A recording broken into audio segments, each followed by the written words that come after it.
इस शिवलिंग पर हर 12 साल में गिरती है बिजली। भारत में भगवान शिव के अनेक अद्भुत मंदिर हैं। उन्हीं में से एक है हिमाचल प्रदेश के कुल्लू में स्थित बिजली महादेव मंदिर है। आगे बढ़ने से पहले आप सभी भक्तों से विनती ही कि इन कथाओं को संपूर्ण सुना करें। हम पूरी कोशिश करते हैं कि आप तक संपूर्ण कथा पहुंचे, और वो भी सही प्रमाणों के साथ। और अगर आपको ये अच्छी लगे तो अपने कमेंट से हमें प्रोत्साहित करें।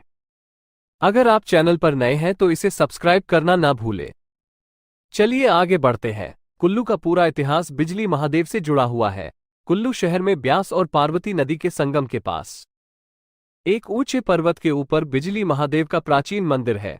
पूरी कुल्लू घाटी में ऐसी मान्यता है कि यह घाटी एक विशालकाय सांप का रूप है। इस सांप का वध भगवान शिव ने किया था। जिस स्थान पर मंदिर है वहां शिवलिंग पर हर 12 साल में भयंकर आकाशीय बिजली गिरती है। बिजली गिरने से मंदिर का शिवलिंग खंडित हो जाता है। यहाँ के पुजारी खंडित शिवलिंग के टुकड़े एकत्रित कर मक्खन के साथ इसे जोड़ देते हैं। कुछ ही माह बाद शिवलिंग एक ठोस रूप में परिवर्तित हो जाते हैं। इस शिवलिंग पर हर 12 साल में बिजली क्यों गिरती है और इस जगह का नाम कुल्लू कैसे पड़ा, इसके पीछे एक पौराणिक कथा है। रहता था कुलांत राक्षस। कुल्लू घाटी के लोग बताते हैं कि बहुत पहले यहां कुलांत नामक दैत्य रहता था।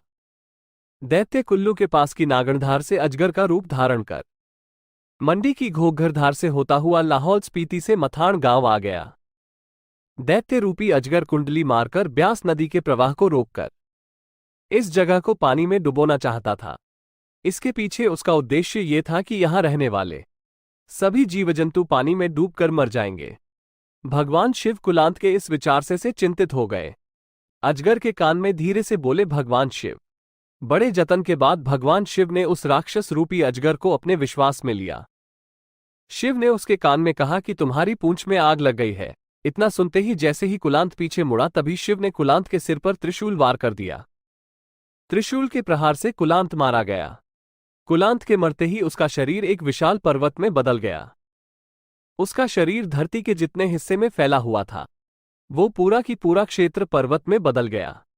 कुल्लू घाटी का बिजली महादेव से रोहतांग दर्रा और उधर मंडी के घोघरधार तक की घाटी कुलांत के शरीर से निर्मित मानी जाती है। कुलांत से ही कुलूत और इसके बाद कुल्लू नाम के पीछे यही किंवदंती कही जाती है।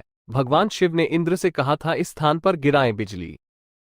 कुलांत दैत्य के मारने के बाद शिव ने इंद्र से कहा कि वे 12 साल में एक बार इस जगह पर बिजली गिराया करें। हर 12वें साल में यहां आकाशीय बिजली गिरती है। इस बिजली से शिवलिंग चकनाचूर हो जाता है। शिवलिंग के टुकड़े इकट्ठा करके शिवजी का पुजारी मक्खन से जोड़कर स्थापित कर लेता है। कुछ समय बाद पिंडी अपने पुराने स्वरूप में आ जाती है। बिजली शिवलिंग पर ही क्यों गिरती है? आकाशीय बिजली शिवलिंग पर गिरने के बारे में कहा जाता है कि भगवान शिव नहीं चाहते थे कि जब बिजली गिरे तो जन धन को इससे नुकसान पहुंचे।